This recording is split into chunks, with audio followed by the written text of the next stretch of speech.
Welcome in Informational Video Center. بسم اللہ الرحمن الرحیم۔ اللہ تبارک و تعالیٰ کے بابرکت نام سے شروع جو بڑا مہربان اور نہایت رحم فرمانے والا ہے۔ السلام علیکم ورحمۃ اللہ وبرکاتہ۔ پیارے ناظرین، آپ نے اکثر لوگوں سے سنا ہوگا کہ نبی کریم صلی اللہ علیہ وآلہ وسلم نے ساری زندگی نماز کے لیے اذان نہیں دی۔ وہ کون سی وجہ تھی کہ جس کی وجہ سے نبی کریم صلی اللہ علیہ وآلہ وسلم نے اذان نہیں دی؟ کیا یہ حقیقت ہے؟ کیا واقعی نبی پاک صلی اللہ علیہ وآلہ وسلم نے اذان نہیں دی؟ اس بات میں کتنی صداقت ہے؟ ان سب باتوں کو جاننے کے لیے آج کی اس ویڈیو کو اینڈ تک لازمی دیکھیے گا، اور اگر آپ اسی طرح کی انفارمیشنل ویڈیوز دیکھنا چاہتے ہیں تو آپ ہمارے چینل انفارمیشنل ویڈیوز کو سبسکرائب ضرور کریں اور ساتھ میں دیے گئے بیل آئیکن کو بھی پریس کر دیں تاکہ ہر نئی آنے والی ویڈیو کا نوٹیفیکیشن آپ کو ملتا رہے۔ تو آئیے پہلے یہ سمجھتے ہیں کہ اذان ہے کیا۔ اذان کی لغوی معنی ہے خبردار کرنا، اطلاع دینا اور اعلان کرنا۔ شریعت کی اصطلاح میں اذان سے مراد وہ مخصوص کلمات ہیں جن کے ذریعے لوگوں کو اطلاع دی جاتی ہے کہ نماز کا وقت ہو گیا ہے۔ دوسرے الفاظ میں یوں بھی کہہ سکتے ہیں کہ نماز کا وقت آ جانے پر نمازیوں کو آگاہ کرنے یا مسلمانوں کو نماز کے لیے مسجد میں بلانے کے مقررہ کلمات جو مؤذن بآواز بلند مقرر طریقے سے ادا کرتا ہے۔ بانگ یعنی کہ اذان نومولود کے داہنے کان میں بھی کبھی آفات عرضی یا سماوی کے دفعیے کے لیے بھی مقرر طریقے سے کہے جاتے ہیں۔ اذان مسلمانوں کی عبادات میں ایک خاص عبادت ہے۔ اللہ پاک کی رضا کے لیے اذان دینے والے اور اس کا جواب دینے والے کو بھی بہت سارا ثواب ملتا ہے۔ اذان کی بہت ساری برکتیں ہیں، جیسا کہ اذان سے ڈر اور خوف ختم ہو جاتا ہے۔ جب نماز کے لیے اذان دی جاتی ہے تو شیطان وہاں سے بھاگ جاتا ہے۔ جہاں اذان دی جاتی ہے وہاں رحمت نازل ہوتی ہے۔ اذان میں درج ذیل 15 کلمات ہیں۔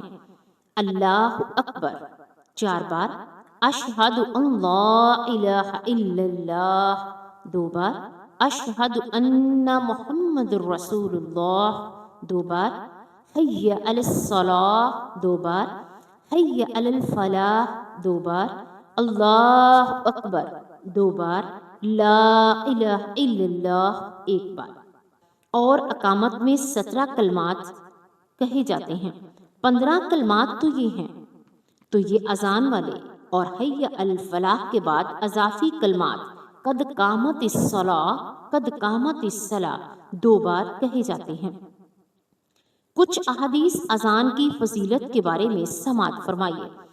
حضرت سیدنا ابو ہریرہ رضی اللہ تعالی عنہ سے روایت ہے کہ رسول اکرم صلی اللہ علیہ وآلہ وسلم نے ارشاد فرمایا، مؤذن کے گناہ یعنی اذان پڑھنے والے کے گناہ وہاں تک معاف کر دیے جاتے ہیں جہاں تک اس کی آواز پہنچتی ہے، یعنی اگر اتنی مسافت تک کی جگہ اس کے گناہوں سے بھر جائے یا پھر پر ہو جائے تو بھی وہ سب گناہ معاف فرما دیے جاتے ہیں۔ جاندار اور بے جان جو مؤذن کی آواز سنتے ہیں وہ سب قیامت کے دن اس کے لیے گواہی دیں گے۔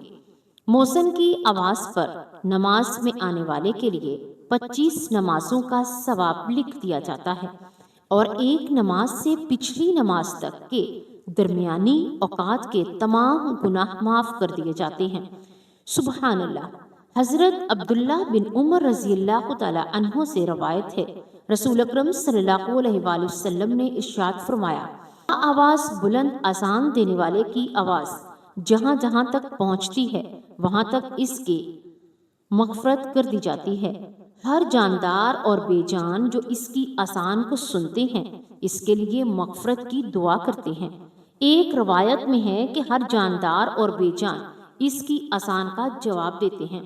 حضرت ابو ساسا رضی اللہ تعالی عنہ فرماتے ہیں، حضرت ابو سعید رضی اللہ تعالی عنہ نے مجھ سے فرمایا، جب تم جنگلات میں ہوا کرو تو بلند آواز سے اذان دیا کرو، کیونکہ میں نے رسول اللہ صلی اللہ علیہ وآلہ وسلم کو ارشاد فرماتے ہوئے سنا، مؤذن کی آواز کو جو درخت، مٹی کے ٹیلے، پتھر، جن اور انسان سنتے ہیں وہ سب کے سب قیامت کے دن مؤذن کے لیے گواہی دیں گے۔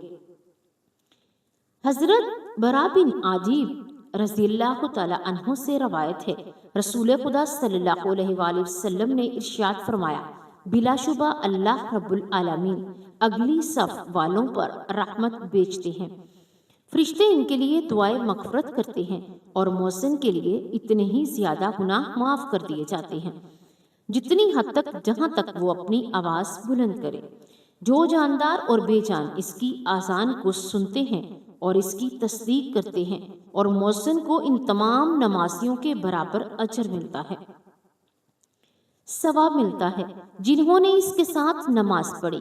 حضرت عبداللہ بن عمر رضی اللہ تعالی عنہ سے روایت ہے، نبی کریم صلی اللہ علیہ وآلہ وسلم نے ارشاد فرمایا، جس نے 12 سال اذان دی اس کے لیے جنت واجب ہو گئی۔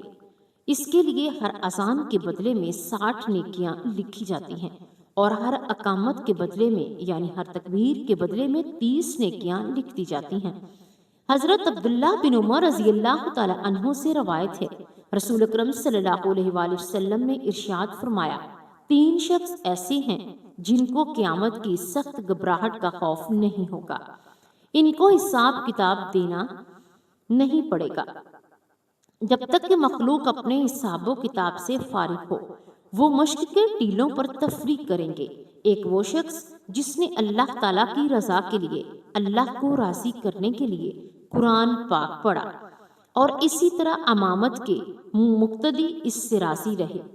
دوسرا وہ شخص جو اللہ تعالیٰ کی رضا کے لیے لوگوں کو نماز کے لیے بلاتا ہو یعنی مؤذن۔ اور تیسرا وہ شخص جو اپنے رب سے بھی اچھا معاملہ رکھے اور اپنے ماتحتوں سے بھی اچھا معاملہ رکھے۔ حضرت جابر رضی اللہ تعالی عنہ سے روایت ہے، فرماتے ہیں کہ میں نے رسول اکرم صلی اللہ علیہ وآلہ وسلم کو یہ ارشاد فرماتے ہوئے سنا، شیاطین جب نماز کے لیے اذان سنتا ہے تو مقام روحہ تک دور چلا جاتا ہے۔ حضرت سلیمان رحمۃ اللہ علیہ فرماتے ہیں، میں نے حضرت جابر رضی اللہ تعالی عنہ سے کو فرماتے ہیں سنا کہ میں نے رسول اکرم صلی اللہ علیہ وآلہ وسلم کو یہ ارشاد فرماتے ہوئے سنا، شیطان جب نماز کے لیے اذان سنتا ہے تو مقام روحہ تک دور چلا جاتا ہے۔ حضرت سلیمان رحمۃ اللہ علیہ کہتے ہیں کہ میں نے حضرت جابر رضی اللہ تعالی عنہ سے مقام روحہ کے بارے میں پوچھا تو انہوں نے فرمایا، مقام روحہ یہ مدینہ سے 36 میل دور ہے۔ حضرت ابو ہریرہ رضی اللہ تعالی عنہ سے روایت ہے، نبی کریم صلی اللہ علیہ وآلہ وسلم نے ارشاد فرمایا، جب نماز کے لیے اذان دی جاتی ہے تو شیطان با آواز ہوا خارج کرتا ہے، پھر پیٹھ پھیر کر بھاگ جاتا ہے تاکہ اذان نہ سنے، پھر جب اذان ختم ہو جاتی ہے تو واپس آ جاتا ہے، جب اقامت کہی جاتی ہے تو پھر بھاگ جاتا ہے، اور اقامت پوری ہونے کے بعد پھر واپس لوٹ آتا ہے، تاکہ نمازی کے دل میں، نماز پڑھنے والے کے دل میں وسوسہ ڈال سکے۔ چنانچہ نمازی سے کہتا ہے، یہ بات یاد کر اور یہ بات یاد کر، ایسی ایسی باتیں یاد دلاتا ہے جو باتیں نمازی کو نماز سے پہلے یاد نہ تھی، یہاں تک کہ نمازی کو یہ بھی خیال نہیں رہتا کہ کتنی رکعتیں ہوئی ہیں۔ حضرت ابو ہریرہ رضی اللہ تعالی عنہ سے روایت ہے، رسول اکرم صلی اللہ علیہ وآلہ وسلم نے ارشاد فرمایا، اگر لوگوں کو اذان اور پہلی صف کا ثواب معلوم ہو جاتا اور انہیں اذان اور پہلی صف قرآن اندازی کے بغیر حاصل نہ ہوتی تو وہ ضرور قرآن اندازی کرتے۔ حضرت سیدنا ابو ہریرہ رضی اللہ تعالی عنہ سے روایت ہے کہ رسول اکرم صلی اللہ علیہ وآلہ وسلم کے ساتھ تھے۔ حضرت سیدنا بلال رضی اللہ تعالی عنہ اذان دینے کھڑے ہوئے، جب اذان دے چکے تو رسول اللہ صلی اللہ علیہ وآلہ وسلم نے ارشاد فرمایا، جو شخص یقین کے ساتھ ان جیسے کلمات کہتا ہے جو معلم نے اذان میں کہے وہ جنت میں داخل ہوگا۔ سبحان اللہ۔ حضرت عبداللہ بن عمر رضی اللہ تعالی عنہ فرماتے ہیں، ایک شخص نے عرض کیا، یا رسول اللہ صلی اللہ علیہ وآلہ وسلم، اذان کہنے والے، اذان پڑھنے والے ہم سے اجر و ثواب میں بڑھے ہوئے ہیں، کیا کوئی ایسا عمل ہے کہ ہمیں بھی اذان دینے والی فضیلت مل جائے؟ رسول کریم صلی اللہ علیہ وآلہ وسلم نے ارشاد فرمایا، تم بھی وہی کلمات کہا کرو جو محسن کہتے ہیں، اور پھر جب تم آسان کا جواب دے چکو تو دعا مانگو، جو مانگو گے وہ دیا جائے گا۔ ناظرین اکرام، آخر میں ہم آپ کو بتاتے چلیں کہ کیا واقعی نبی پاک صلی اللہ علیہ وآلہ وسلم نے ساری زندگی آسان نہیں دی؟ اس کی کیا وجہ ہے؟ آئیے سماعت فرمائیں۔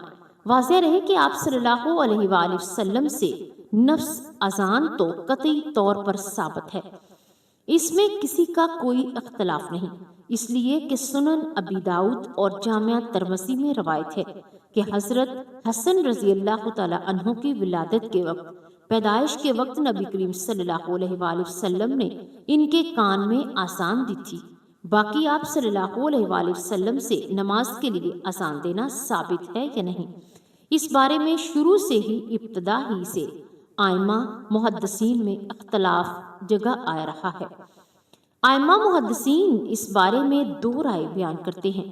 نمبر 1، امام محی الدین النووی اور علامہ جلاء الدین سیوطی رحمۃ اللہ وغیرہ کا موقف ہے کہ نبی کریم صلی اللہ علیہ وآلہ وسلم سے اپنی حیات طیبہ میں دوران سفر نماز کے لیے ایک مرتبہ اذان دینا ثابت ہے۔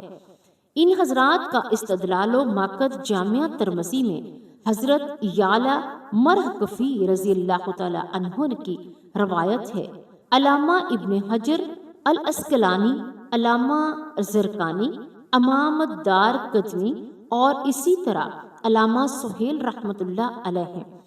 جی حضرات، ان حضرات کی ترقی مباشرہ الجان یعنی کہ نبی کریم صلی اللہ علیہ وآلہ وسلم سے نماز کے لیے اذان کے ثابت نہ ہونے کے قائل ہیں۔ ان حضرات کا کہنا یہ ہے کہ ترک المباشرہ الاذان کا مسئلہ نبی کریم صلی اللہ علیہ وآلہ وسلم کے خصائص میں سے ہے، آپ کی خصوصیات میں سے ہے، لہٰذا اب یہ اشکال کہ یہ بات ناممکن ہے کہ نبی کریم صلی اللہ علیہ وآلہ وسلم نے ایک کام کرنے کا حکم فرمایا ہو اور خود ایک مرتبہ بھی اس پر عمل کر کے نہ دکھایا ہو، باقی نہیں رہتا۔ بہرحال خلاصہ یہ ہے کہ نومولود بچے کے کان میں اذان دینا نبی کریم صلی اللہ علیہ وآلہ وسلم سے قطعی طور پر ثابت ہے۔ تو باقی نبی کریم صلی اللہ علیہ وآلہ وسلم سے نماز کے لیے اذان دینے کے بارے میں محدثین کے مابین اختلاف ہے۔ نیز الامان المحدث الفقی مولانا محمد عبد الحلی لکھنوی رحمۃ اللہ علیہ نے ایک رسالہ بنام الخیر الخبر فی الاذان خیر البشر میں ائمہ محدثین کے درمیان اختلاف ذکر کرنے کے بعد تحریر فرمایا کہ ابھی تک اس بارے میں کسی نے کوئی حتمی رائے قائم نہیں کی، لہٰذا ہمیں بھی اس بارے میں توقف ہی اختیار کرنا چاہیے، یعنی خاموشی ہی اختیار کرنی چاہیے۔ نصر المولانا عبد الحی لکھنوی رحمۃ اللہ علیہ نے اپنے اس رسالے میں ترقی مباشرت الاذان یعنی بنفس نفیس اذان نہ دینے کی چند وجوہات ذکر کی ہیں، جن میں زیادہ صحیح اور قوی وجہ یہ لکھی ہے کہ نبی کریم صلی اللہ علیہ وآلہ وسلم کے اذان نہ دینے میں در حقیقت خلفائے راشدین کے مشقت میں پڑنے اور احکام شریعہ میں خلل الواقع ہونے کے اندیشے سے بچنا تھا۔ وہ اس طرح کہ نبی کریم صلی اللہ علیہ وآلہ وسلم جب بھی کوئی کام شروع فرماتے تو پھر اس پر مواظبت اور مداوت اختیار فرماتے، جبکہ منصب رسالت اور احکام شریعہ مثلا کفار سے قتال، لوگوں کے درمیان فیصلے وغیرہ اس جیسی بڑی ذمہ داریاں انجام دینی تھی جو اذان سے زیادہ اہم اور ضروری تھی۔ اگر نبی کریم صلی اللہ علیہ وآلہ وسلم اذان دیتے اور اس پر مواظبت اختیار فرماتے تو اس طرح نبی کریم صلی اللہ علیہ وآلہ وسلم کی اتباع میں خلفائے راشدین کو بھی مواظبت کرنی پڑتی، جس کی بنا پر دوسرے اہم امور میں خلل واقع ہونے کا اندیشہ تھا۔ اس لیے آپ صلی اللہ علیہ وآلہ وسلم نے آذان نہیں دی۔ اللہ تبارک و تعالی ہمیں عمل کرنے کی توفیق عطا فرمائے، آمین یا رب العالمین۔